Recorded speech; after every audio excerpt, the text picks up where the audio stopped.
Hello everyone and welcome to today's event, Painting the Golden Hour, Establishing Dynamic Structure with Brian Keeler. My name is Sarah Alspaugh. I am the Online Education Manager here at F&W in the Fine Art Department. And I want to thank everyone for joining us today. Before we get started, I just have a few housekeeping items I want to go over real quick. Just a quick reminder that everyone is in listen-only mode, and that means that you are muted so we don't pick up noise from your end. However, you will be able to hear Brian and see our PowerPoint presentation.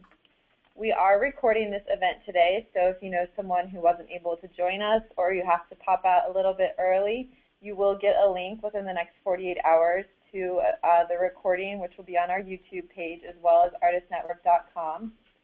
Also, we have a special discount, 10% off Dramatic Color in the Landscape, which is Brian's book that you'll find at northlightshop.com. So stick around and we'll have that discount coupon code for you at the end of the event. And also, we will save some time for questions at the end. So if you have a question for Brian, please type it into the questions section of your GoToWebinar control panel, and I will go through those and save them, and we'll ask them to Brian at the end. So today's webinar, Brian will be sharing the structure and process for portraying the beauty of light, establishing an effective composition, and moving from thumbnail sketches to the final painting. Brian Keeler paints landscapes, still life figures, and portraits in oil, pastel, and watercolor. His teaching includes giving workshops at various schools and art associations, as well as courses at Keystone College. His work is represented at several galleries and has appeared in feature articles in American Artist Magazine and Pastelogram. Welcome, Brian. We're so excited to have you here today. Thank you. I'm very glad to be here and share these concepts about painting and the things that I enjoy about painting the landscape. All right, let's see here. You should be able to see the first slide now. If you want, you can go ahead and take it away. Okay, these are some of my first considerations regarding painting and how to begin. I have a logical approach that really builds on a foundation and then goes through a sequence of stages. And the number one thing here is structure first.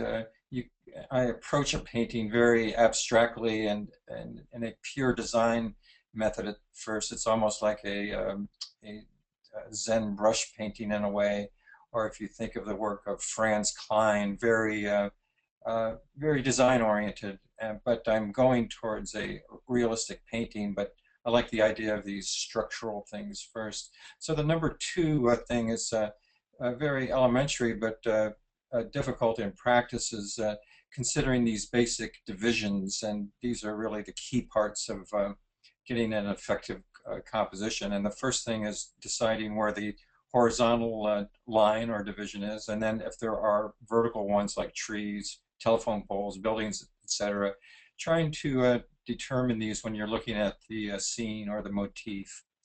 The number three is also a very important and crucial aspect, is knowing where the center of your page is. It seems like a rather simple thing, but just marking it there, because once we know the center, then we can key everything else in relation to that. So I really advocate just putting a little mark on the center if you haven't done that already. The number four, sketch.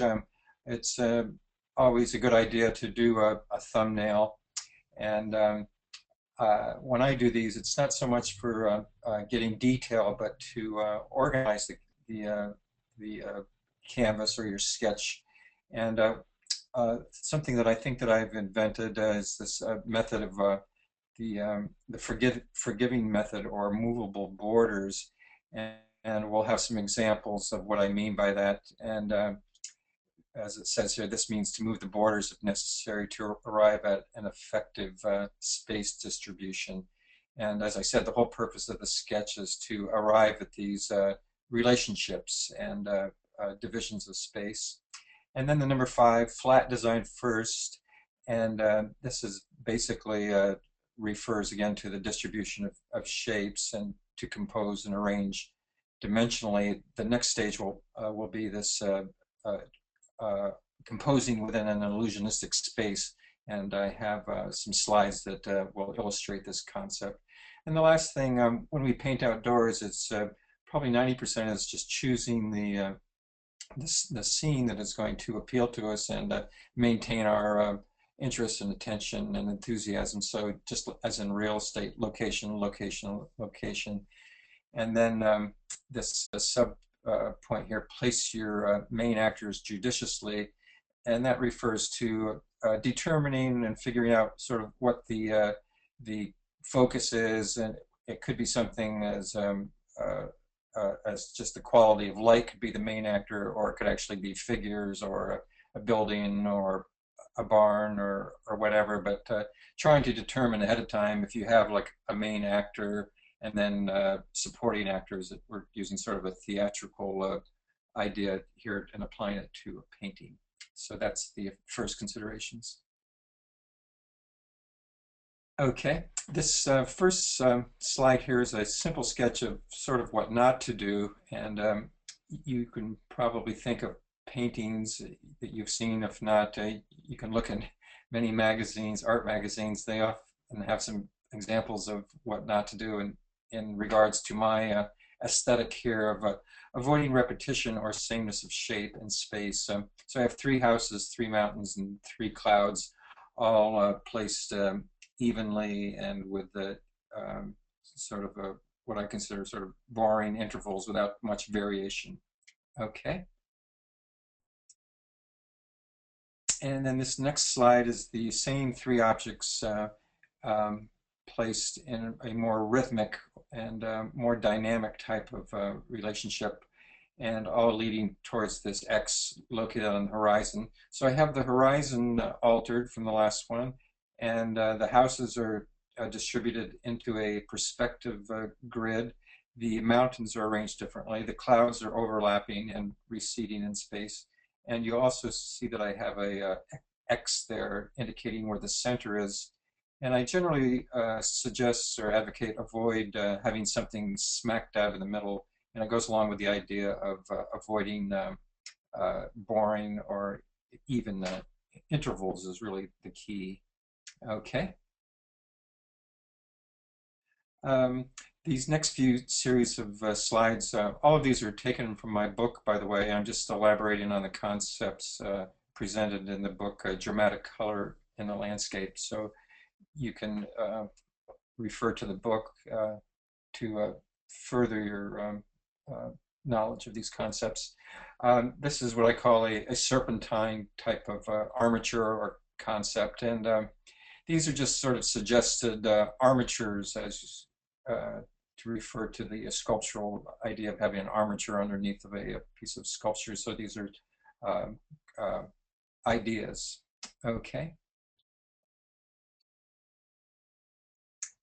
These next 2 refer to a device or a method that I use and a lot of painters use, is this idea of zigzag or Z method to lead the viewer into and through various objects. And my thinking about composition is it should have a flow and not just leading to one object, but like a series and sequence of events which create interest and rhythm and direction to lead you in and through the composition. And so these are just 2 thumbnails to illustrate that idea. But when you're out painting, kind of look for opportunities to use these devices. Okay. And this is what I call a portal device.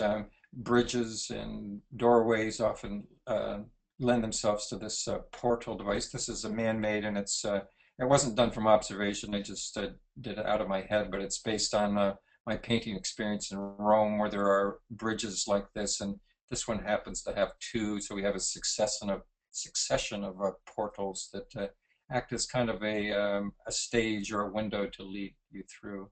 Okay. And this next slide illustrates this idea of what I call fictive positioning, or positioning within the illusion of what we're depicting.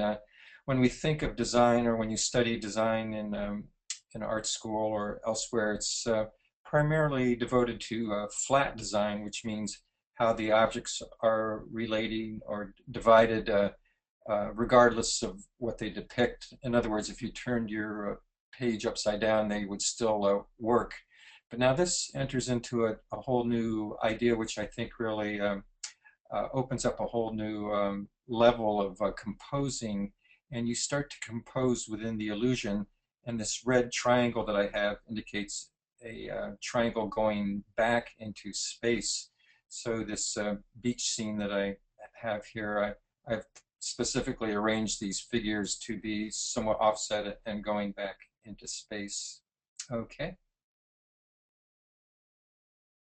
And this is the actual painting that I did. It's based on a scene in Gloucester, Mass, a beach scene there. But even though these are realistic, I'm still manipulating them and moving things around to create the kind of depiction of space that I want. And one of the key things here is also the eye level, with it placed fairly low, about at the 1/4 position up. And then the clouds are also arranged to suggest this late afternoon light, as the presentation is called here, the golden hour. Okay. Okay, these next two slides represent a painting that I just did last year. It's a landscape along one of the Finger Lakes here in New York State, Cayuga Lake. It's at a place called Sheldrake Point. And I'm working on a tinted canvas, in this case kind of a raw sienna color. And I have this idea called sweet zones or dynamic points. It's been around for quite a while, and I have the two double cupola houses positioned in this dynamic point. On the first one, you can see that I'm arranging these bales here. I invented those, although I've seen them, so it's not something that's out of context. But I'm arranging the bales in what I regard as a nice distribution. It's sort of similar to that triangle that we just recently saw in a previous slide of how they relate, the two on the right placed closer together and the one on the left, and then leading back into space. So we have this somewhat of a zigzag leading back to the rising full moon on the opposite side of the lake. Okay. And this is a scene in Pennsylvania near my hometown, Wyalusing Sugar Run. And roads are often a good thing to use as a lead-in device. It's very effective, that brings one into the to the picture, and having them curve also adds, rather than just a straight line, a serpentine kind of road leading back to this house, again also placed at the dynamic point. And then the sky really becomes one of the main elements here of this beauty of light. And again, one of the key early decisions is where the eye level is, and a lot of the buildings and everything are all placed down here at the 1/4 height here. But although I paint a lot of different scenes and types of genres, for example, landscapes, still lifes, allegorical works, the unifying theme is the quality of light. And as painters, that's often what we're involved in, is the depiction and the expression of light. Okay. This is a good example of the golden hour, whether one is painting, toward the sun, a sunset, or the effects of light. And this is the effects of late afternoon on a group of trees along the Susquehanna River. And this play of light is something that I've found compelling and engaging for my whole career. Is just the challenge and the joy of painting the play of light. And In this case, it's a warm afternoon light playing on these river trees. Okay. This is a street scene, obviously, here in Ithaca, New York, a local coffee shop. And once again, the division of space, what I consider the main verticals here are the edge of the building here next to the tree, and then the or the eye level placed at about the 1/4 level. It's you can see a self-portrait of myself over here on the left where I'm holding up a camera, so that's where the eye level would be, and uh, and then the light and shadow and the play of light. And one of the things about painting for me is being able to use color arbitrarily and invent color. And um, it's sort of a liberating idea of not being restricted to using what's called local color and being able to use color, although it eventually works to describe what I'm seeing in painting. My idea is if you get the values right, meaning the shades, then you have the ability or the freedom to use color somewhat arbitrarily. And you'll notice between the light and the shadow area in the sidewalk, I oftentimes do this corona or intensity of color, which oftentimes happens. There's a slight orangish or cadmium yellow color there in between the light and the dark areas. Okay. This is a small study. I work plein air quite a bit. In fact, I don't know what the percentage is, but I do a lot of outdoor work, and I find it very rewarding and challenging and great to informs one's work. Rather than being working exclusively indoors or from photos, it's sort of similar to a musician that would play directly in front of an audience. There's a certain kind of raw energy and directness that comes from painting what you're looking at. And this scene is in Stonington, Maine, and I did it right on location there one morning. It's a small painting, 18 by 20. Okay. This next one is the same motif or same scene, and it's a large studio painting where I elaborate on and include more than what I did in the study, but the study was certainly invaluable to be there.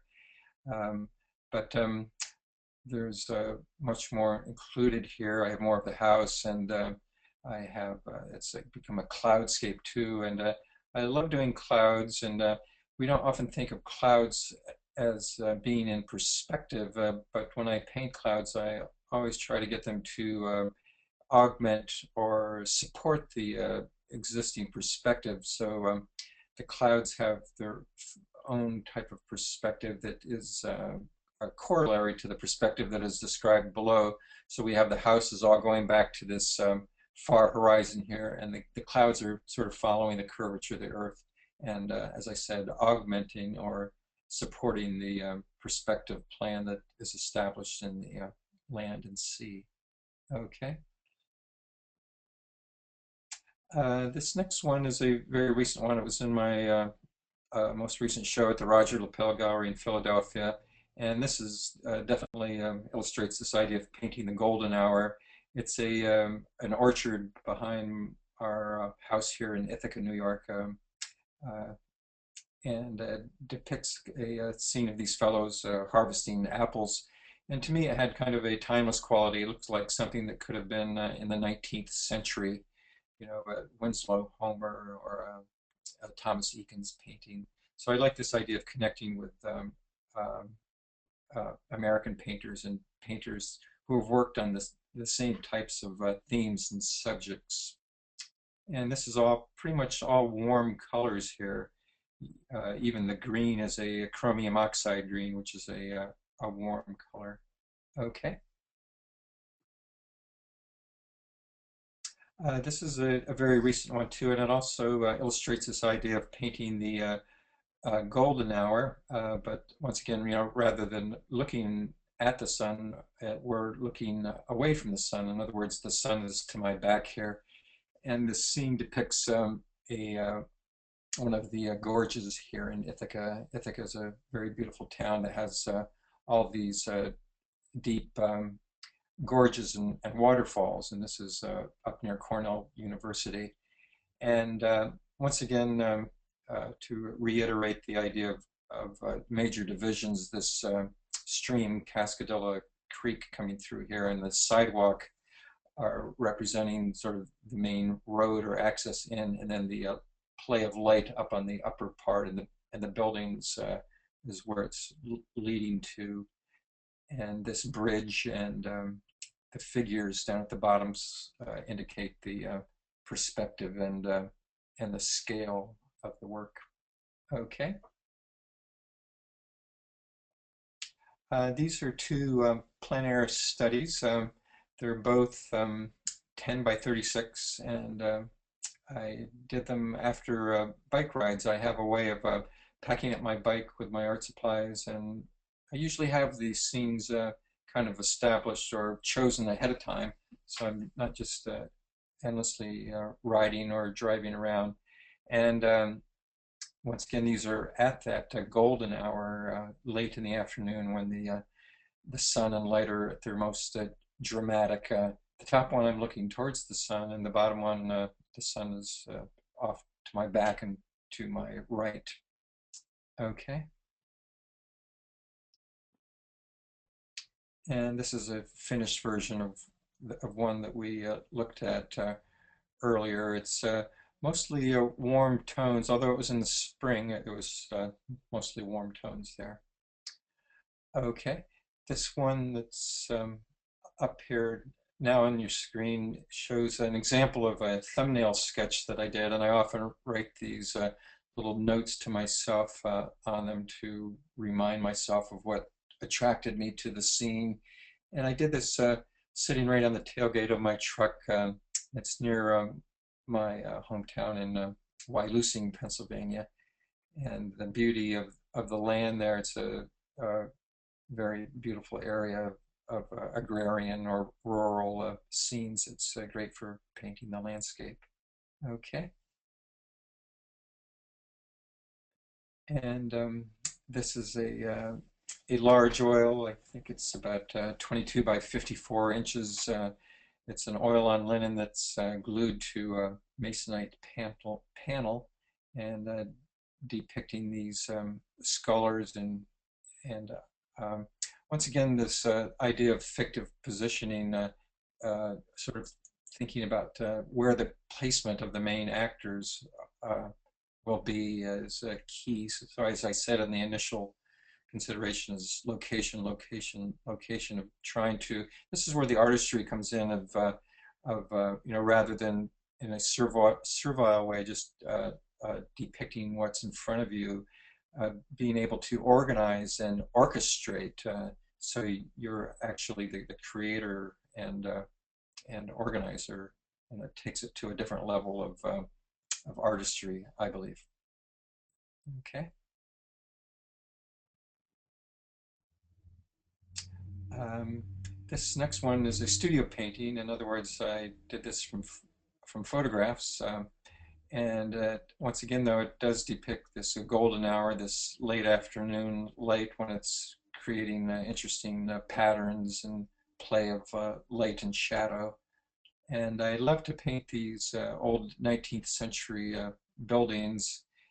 And this is a scene here in Ithaca. And then the modern cars kind of reflecting there, adds kind of a juxtaposition of the modern and the 19th century together. Okay. This is a little thumbnail sketch of this idea of dynamic points or sweet zones, and it's one way to organize them, or one way to plot them. And I have a long horizontal format here, but whether you're working on a rectangle or square, vertical or horizontal, you can plot them by just simply putting an X and then a diamond and then where those the diamond and the X intersect is where the points will be. Another easy way to do it is just to divide your canvas into a tic-tac-toe kind of grid, and then where the outside corners are is where these sweet zones happen to be. And I wouldn't laboriously stick to this or any of the rules, but the idea with rules in general is just to know the rules so you can use them and uh, and then break them effectively if you want. But you have to know the rules before you can break them. Okay.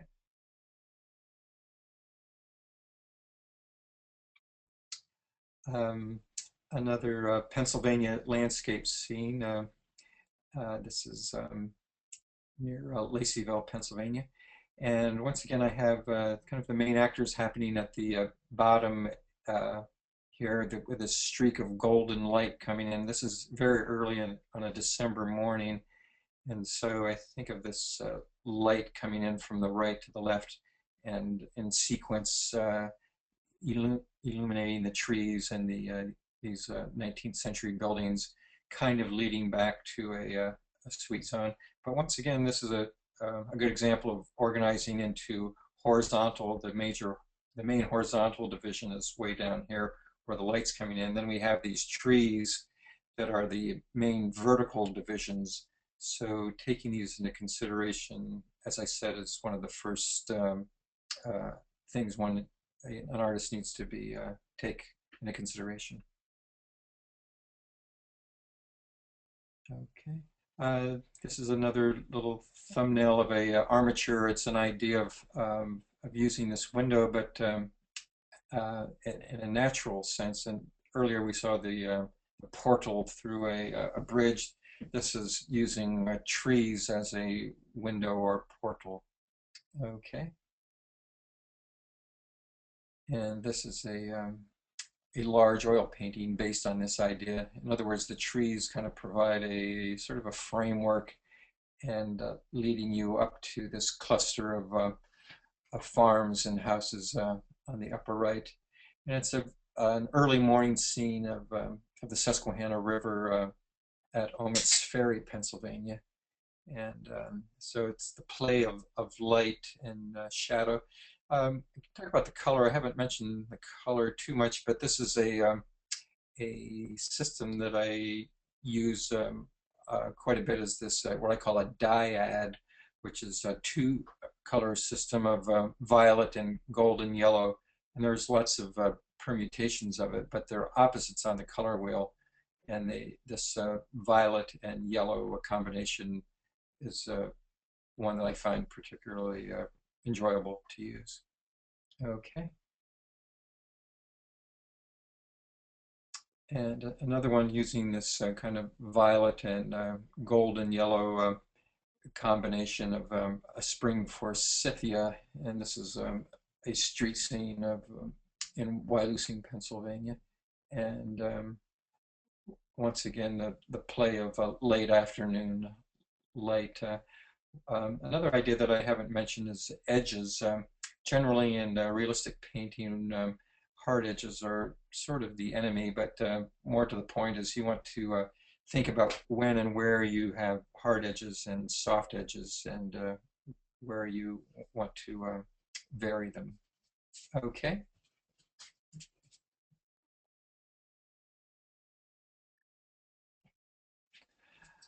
Um, this next painting is a street scene in Philadelphia. Once again, this is a studio painting rather than a plein air painting.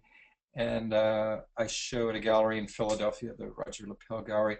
But one of the reasons I like to paint there is because of the tradition of street scenes. The Ashcan School is one of my early role models, and I liked their painting because they returned to American roots and got away from allegorical paintings and sought their inspiration in everyday life, which has become one of my main focuses throughout my career, to use one's own life and observations of what is around in the scene and environment.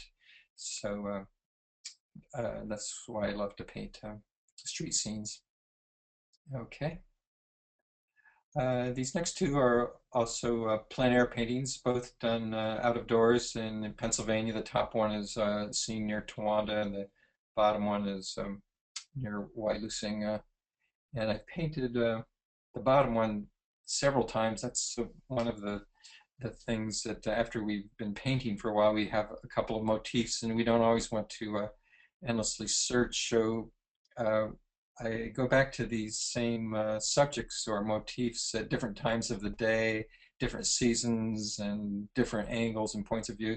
So just taking one subject and elaborating on it or expanding upon it. I like to think of Cézanne, who painted this mountain in Aix-en-Provence, Mount Saint Victoire, perhaps hundreds of times, and sometimes we feel or students feel that they can't do anymore. And then I just point to Cézanne, who was endlessly uh, uh, resourceful in milking a subject for all of its potential. Okay.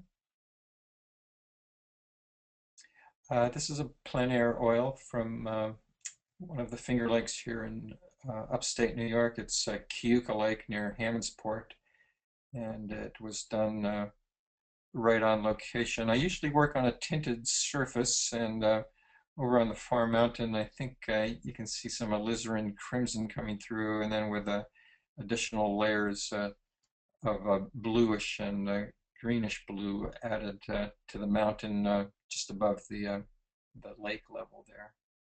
Okay. Um, this is a painting I showed you a study for it earlier that I did on location. It's a large painting, I think about 42 by 46, and I did it in front of a live audience at CSMA. It's the Community School of Music of Art here in Ithaca, and it was made into a video. So this painting, you can see it from start to finish in this video presentation. But it illustrates this idea of painting the golden hour. And one of the things with clouds is, we usually think of them as white and gray, but there's a great latitude for inventing color. And I purposely made the clouds all warm here. And so we have creativity and freedom to choose our color scheme. Okay.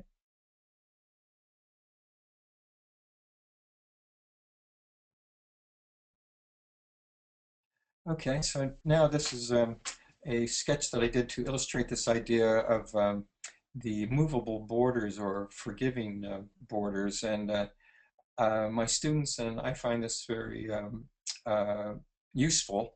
For what I've done here on the left upper part is a scene of Venice, and I did it purposefully wrong, sort of in the square. So I have everything leading right to the center, and it's sort of this idea that I rail against or try to get students to move the point of interest to someplace other than smack dab in the center. And part of the reason I think that is it just you have nowhere else to go. If you just go to the center, you can't move around. And so for us mere mortals, I suggest using something other than a perfectly symmetrical composition. But I always mention Leonardo da Vinci's Last Supper as an example of having things smack dab in the center. I'm sure all of you can sort of visualize in your head the painting of the Last Supper, which has all the perspective lines, the orthogonals, as they're called, converging right on the head of Christ. But there's obviously a lot more going on in that painting than just the perspective, the arrangement of the apostles and so forth. But as I said, for us mere mortals, I suggest that we think about composing in other ways other than a perfectly symmetrical way. So back to this sketch here, I've extended it to the right and to the left, and thereby putting the center of interest up and higher, and to the left and higher. And this is the way that I suggest doing preliminary sketches, to arrive at an effective distribution of shapes. And intervals and spaces rather than details so much. Okay.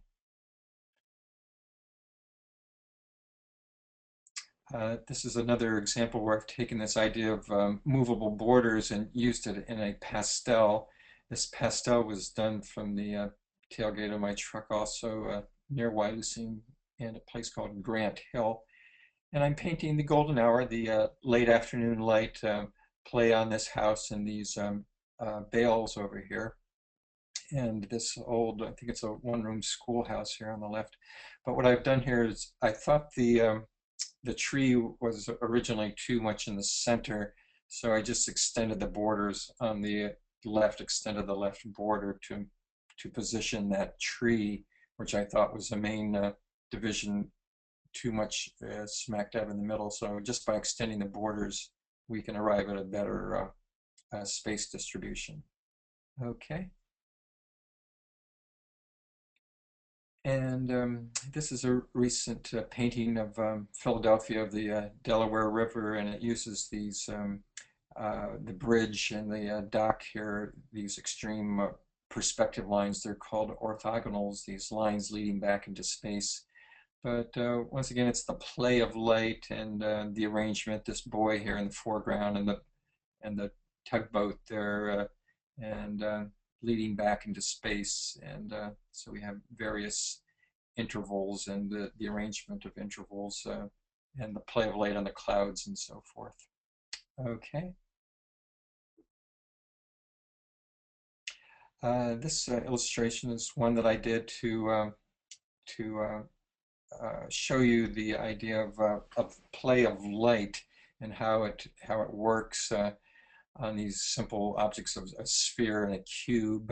We have the light direction coming from the upper left, and on this first sphere on the left we have a highlight, and we have the light, and we also have the midtones supplied by the paper, and then we have this core of the shadow, and then reflected light. So in one illustration we see a lot of that comes into play, whether we're painting a landscape, a figure, or a portrait. These basic concepts come in repeatedly when we're depicting the world around us. So we always have to keep in mind where the light is coming from, and the ambient light and the reflected lights. Okay.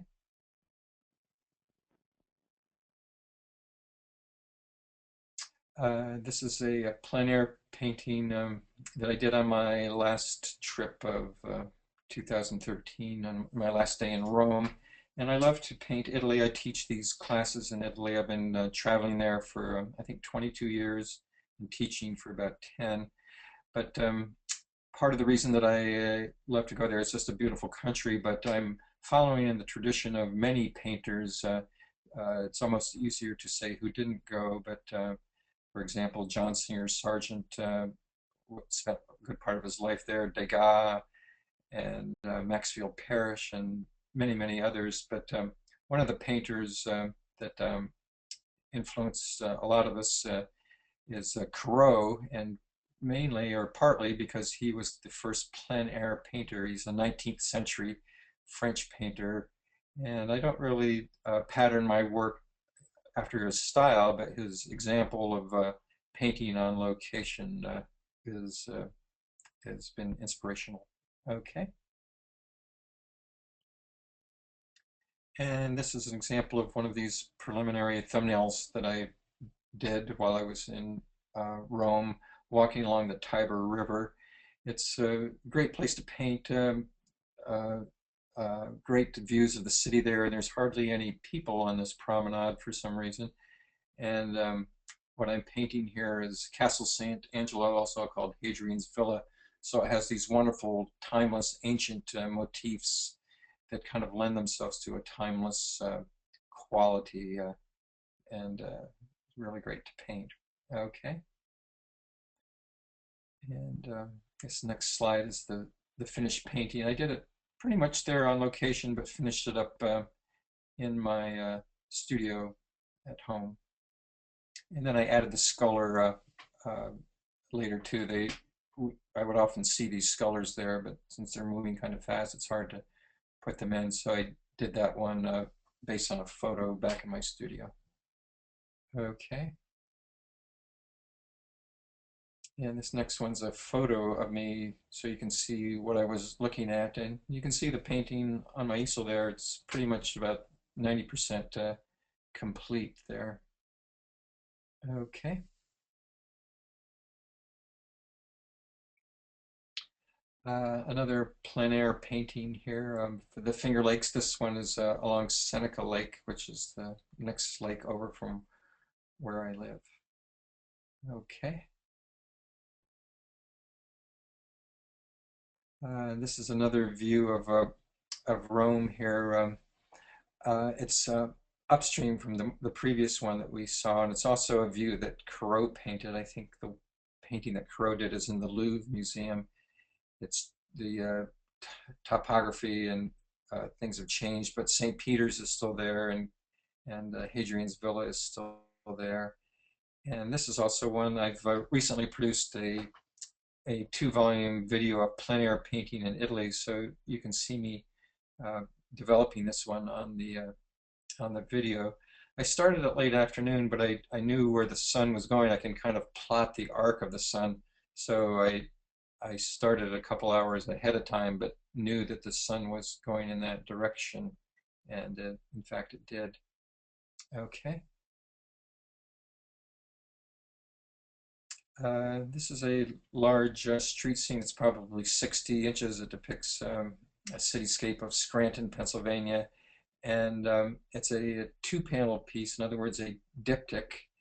And once again, it's called, I call it Intervals of Scranton, so it kind of underscores this idea of intervals, and with the fellow running there, and it kind of has a visual corollary of the intervals of his running, sort of borrowing from a musical term. In fact, I titled a recent exhibit at the Polly Friedman Gallery. I call it the vision of rhythm, which kind of underscores this idea of borrowing from a musical idea. We usually think of cadence and rhythm and breakup of space as a musical term, but I think as artists and painters we can take that musical analogy and apply it to our paintings.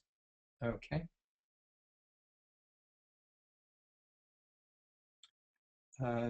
These are 2 paintings in and near my hometown. The top one is the Susquehanna River Sugar Run, and I did studies right there on location. But the top one is a studio painting, and the bottom one is also a studio painting. On the bottom one, one of the appeals of my town, Wyalusing, and many places in America is this timeless quality and the beauty of 19th century buildings. And this is also a good example of intervals and the division into vertical spaces, the tree trunks and houses all representing divisions and intervals of space.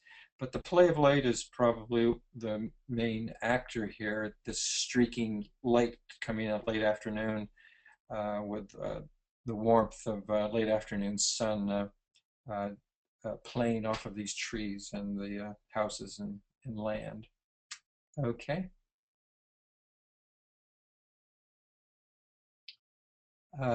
This is a scene here in Ithaca on Buffalo Street. It's another beautiful 19th century house, and it was owned by a famous mystic, Madame Blavatsky, in the late 19th century. So I like thinking of these historical aspects. It kind of adds meaning or significance to me.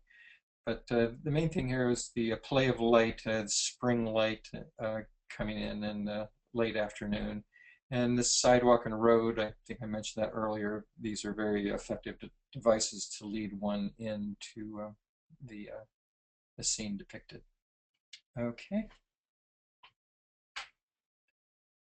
This is a little a preliminary sketch that I did in Venice. I don't think I have the painting here, but it is in the book. So if you if you purchase the book, which I hope you will, you'll see the painting. But what I'm interested in here is the horizontal intervals. You can see them numbered 1, 2, 3, and these were bands of light that were being cast from early morning. So that's how I'm taking into consideration the play of light and the division of space. Okay. Um, these are uh, two parts of this painting of Watkins Glen, New York. So once again, rather than looking at the sun, we're looking at the play of dappled late afternoon sunlight.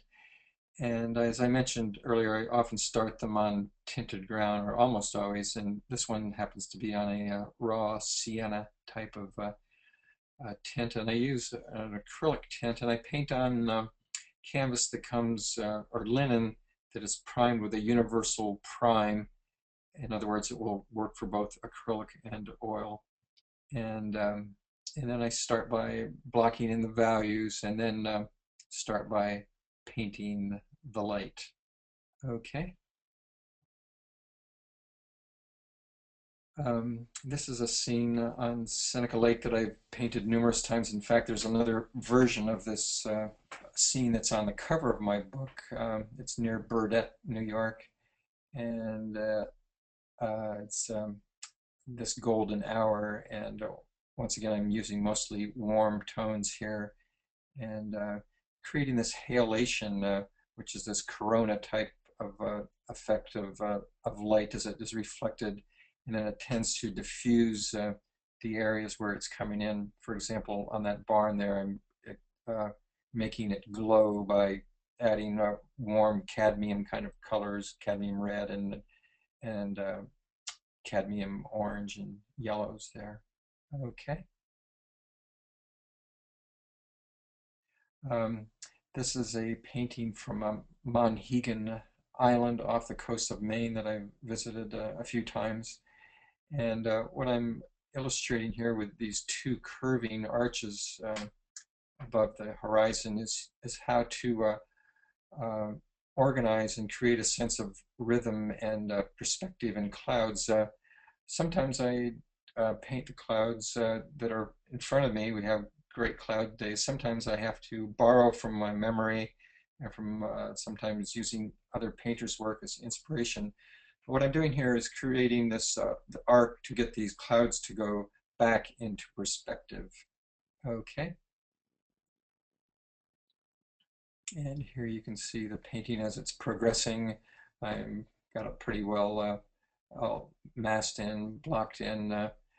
Uh, Thinking of the clouds as they kind of alternate being light against dark at the top and then switching to a darker midtone against light at the bottom. And that's another key aspect I don't think I've mentioned yet is figure ground relationship, which basically means whether you have light against dark or vice versa, and you have to use that all the time to get your objects to read correctly. You always have to be comparing values, and there's another adage or aphorism that I like to use is that color gets the credit, but value does the work, which means you have to have proper relationships of tones for it to work, and then color can elaborate on top of that. But value really does the heavy lifting, as it were. Okay, and this is the finished painting. Um, Perspective definitely comes into this with the buildings in the foreground. We have to think about where our eye level is so everything is in agreement or going towards a singular vanishing point. Um, in Italy, oftentimes the buildings are all askew, which makes it challenging and uh, and a, just challenging. But in the 19th century America, oftentimes the houses are aligned on a grid plan, so they're often leading to a single vanishing point. Okay. Okay, so that completes it. Thank you, Brian. We have some great questions already coming into the question section, but I just wanted to remind people that if they have a question to type it into where it says questions on your GoToWebinar control panel. And I want to go ahead and start asking you a few of these here. Okay. Susan asks, do you photograph scenes and then sketch thumbnails in the studio, or do you only do that in plein air studies? A little of both. I don't always do it plein air, but I do it quite often. When I'm back in the studio, I sometimes do it here too. So it's kind of a combination is the short answer. Okay. Joni asks, how does one invent the light if it isn't there, or do you choose only lighted conditions? I generally choose only lighted conditions. The thing about light is it's moving fast and evanescent. So the short answer is I choose what's in front of me, or choose scenes where the light is particularly compelling or interesting. So, but sometimes I invent it, or if it goes under if the sun goes under a cloud, I have to rely on my memory and invent it. So that's the answer to that. Okay. Andrea asked, your plein air paintings look so detailed. How long are you actually outside working? It varies. I think on average something like 2 to 3 hours, and then it varies how much I work on them in the studio too. So I do a fair amount in the studio, maybe another 3 hours on average. So they look a little more detailed than ones would just exclusively be plein air paintings, but sometimes they are. But generally, I finish them up in the studio. Okay. Let's see here. Kathleen asks, what is your thinking process when you select a composition? Yes. Viewfinder, intuitive? That's a great question. It's kind of a combination of things. Like I mentioned at the beginning, it's choosing a subject or a motif that's compelling. So it's kind of like a combination of things coming together, the topography, some elements in it like buildings or vines, and um, and then I start to figure out how I want it arranged, whether I want a lot of sky or minimal amount of sky, and just I don't use a viewfinder too much. Sometimes I'll put my hands up and make a little square, but I think those viewfinders that you buy are probably great devices and tools to use to help you compose. Okay, thank you. Susan asks, do you change your underpainting tone based upon the time of day and the scene you are painting?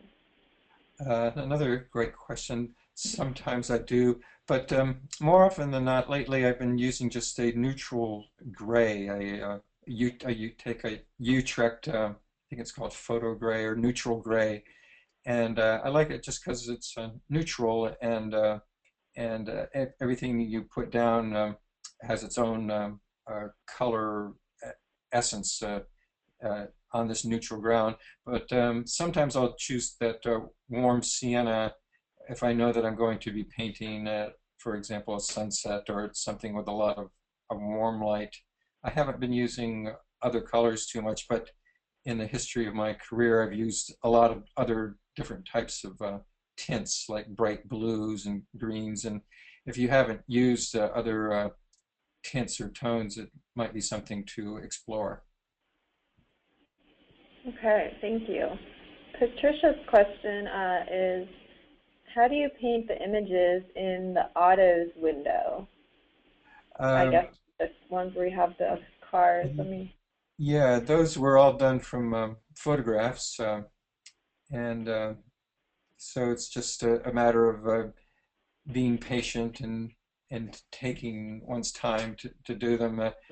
They would be pretty hard to do plein air, although I have done cars, but they're more suggestive and impressionistic when they're done plein air.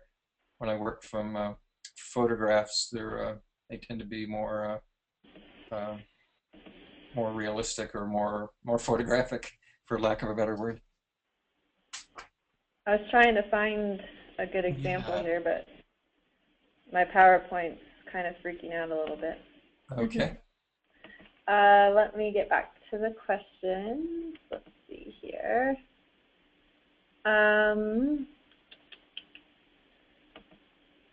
Susan asks, how do you decide on the ground color? Yeah, I think somebody else asked that too. Once again, as I said, mostly lately I'm just choosing neutral gray. Uh, but sometimes, as I said, if I'm going to be painting warm sunlight or something, I'll choose raw sienna or some warm tone. Okay. Um, Robert asks, have you done much of the golden hour work in watercolor? Different techniques? Yeah. Uh, no, I haven't. I've done some watercolors or many over my career, but I don't do them too much anymore.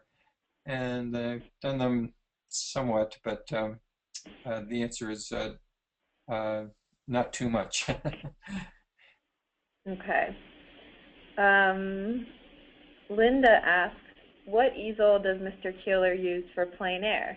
The metal legs look sturdier and easier to work with than wood legs and butterfly bolts. I didn't hear the first part of the question. What easel do you use Oh, for okay. plein air? Yeah, there's a photograph that we showed of me painting along the shores of the Tiber in Rome that shows the easel. It's a Soltec easel, which I think is a great easel. I've had one of these for maybe 4 or 5 years, and it's an important consideration for painting plein air. What I like about these is they set up really quick. The sales literature says they set up in 20 seconds. They may not be quite that quick, but they Wow. definitely set up in a minute or so. And they're a lot faster than French easels, both putting up and taking down. I've seen people, they can take 15 minutes messing around with those.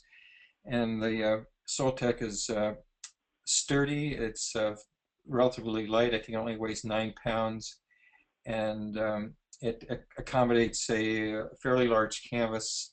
I think up to 30 inches, and it has a nice tray. So it's uh, really a great easel. They're not expensive. I mean, they're not cheap. They're I think around 450 bucks. So they're not cheap, but they're made well, and the company repairs them if something goes wrong. Okay. Great, thank you. We have a few questions here about what type of paper do you use? Do you have a favorite type? Okay. Um, I use paper for my pastels and sometimes oil and of course watercolor. I've been using Canson meat tints is the way that I pronounce it for many years since the early 70s, and it's a great kind of universal uh, paper. It comes in various tints, and then more recently there's a kind called Art Spectrum that is very durable and archival, and then there's a Wallace paper, which is has a kind of a fine grit on it, and it's also archival. So I use those. And I also use paper for oil painting sometimes too, where I'll just coat it with gesso, and I use either a heavyweight 100% rag barrier paper or even watercolor paper, but both coated with gesso. Okay. Thank you. Uh, I think it's pronounced Toral. I'm not sure if I'm saying this name right, but Toral asks, how does Brian judge values? Does he use any tools or methods, or is it based on experience? I think it's just based on experience. One of the techniques taught in art school, though it seemed kind of odd at the time, is just squinting, and and that tends to take away all the detail, and it helps to just break things down into relative values.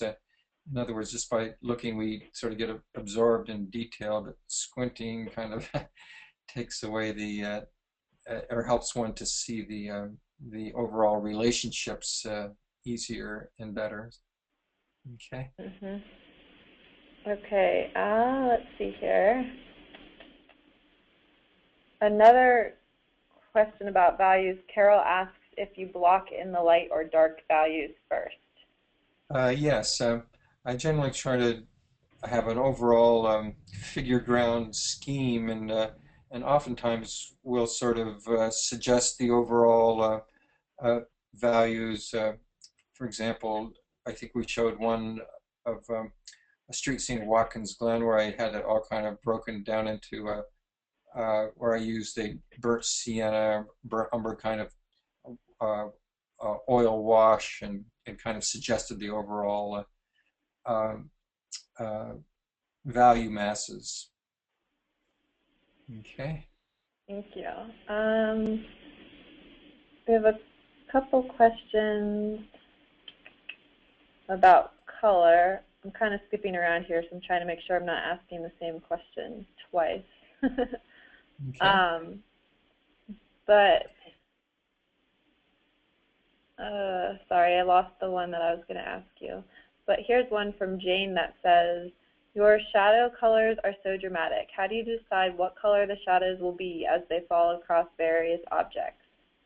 Yeah, that's a great question too, and it's kind of an arbitrary choice, and I'm always flip-flopping back and forth as to what color to paint the shadows. So one might think it's an easy thing, you just paint them the way they are, but my main dilemma or decision is whether to go warm or cool, and it's just a subjective decision that you or one has to make, and um, just trying out to see what you want to do. There's benefits and advantages to both. Where you have cool shadows like the Impressionists, they usually used kind of bluish and violet shadows, and the other way to go is to go warm, where you have uh, kind of a golden or reddish or raw sienna kind of thing. So the shorter answer is it's a choice, and you just have to decide for yourself what you want to highlight or accentuate. Okay, well, you might have just answered the next question I was going to ask. But Okay. Susan asks, I noticed many significant complementary color schemes in your paintings. Do you consciously choose these? Oftentimes I do, like the violet yellow ones, and That's what I was, okay. but there's other choices too. You can sort of go blue and yellow and red, and I don't use the red and green one too much, but I do oftentimes use these complementary contrasting ones. Okay, and then another question here is pastel your recommended medium for completing preliminary studies? Do you Uh, prefer dry or oil pastel? uh, I've never used the oil one, so I uh, I've used the in fact pastel was my first medium that I started working with in high school, and I use new pastels for a lot of my studies because they're compact and easy to work with. But at my studio, I use a combination of brands, and they're great for doing studies. I don't always use them. I haven't been using them much lately, just because I've been working in oil mostly. But they're a great method and medium for doing studies. Cool, thank you. Okay. Nancy is asking if you could say the names of the videos you mentioned that show you painting the canvas from start to finish. Yeah, there's a couple of them. When we showed the painting, it's called The Luminous Landscape, and then that's one that I produced on my own. And then there's three that I did through the Artist Network, and one is called Dramatic Skies, one is called Brilliant Light, and then there's another one called Nocturne, where I'm painting the night scene. And then I have two that I just finished about plein air painting in Italy, and they're called Alla Prima Italia. And I have volume one, it's painting landscapes and cityscapes, and volume two is painting seascapes, lakes, and nocturnes. And these are great because the beginnings are filmed right on location in Italy, then they're finished up here in the studio. So you can see what I'm looking at and then uh, see how they're brought to resolution back in the studio. And I have two on portraits, one on oil, one on pastel portrait. And then I have a rather extensive one on painting the nude called Painting the Solstice Nude. And this is a four-part disc that covers just about everything you would need to know about painting the human figure. Okay. Okay. Yeah, we have some people expressing interest in your figure paintings as well. So where's a good place for people to find more information about you? Do you have a website with all of this or Facebook Yes. page?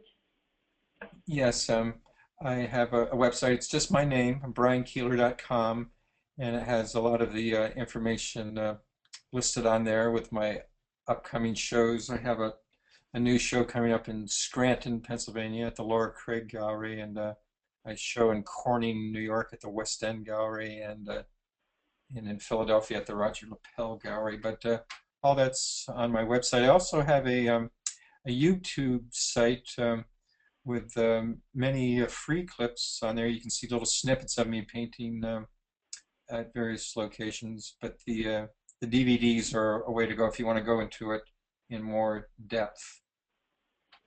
Great, cool, thank you.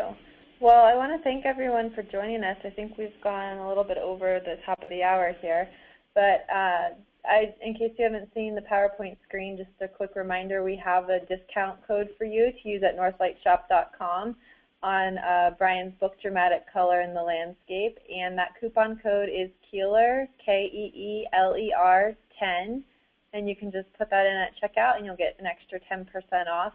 And that offer is good for 30 days, so be sure to take advantage of that before August 8th.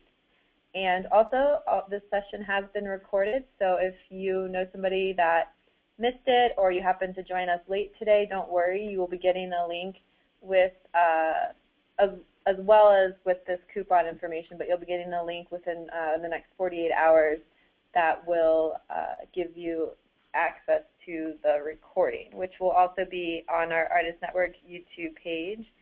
And I will see if I can maybe get a discount for Artist Network TV to get you guys a discount on Brian's DVDs there as well. So thank you so much, Brian, for sharing this today. Your work is beautiful. I could look at it all day. Thank you so much for all your help in facilitating this, and thanks to everybody that joined in with your great questions. It's been an honor to be here. Yeah, thanks for the great questions, and thanks for joining us, everyone. And we'll see you at the next Artist Network online event. Have a great day, everyone. Bye-bye.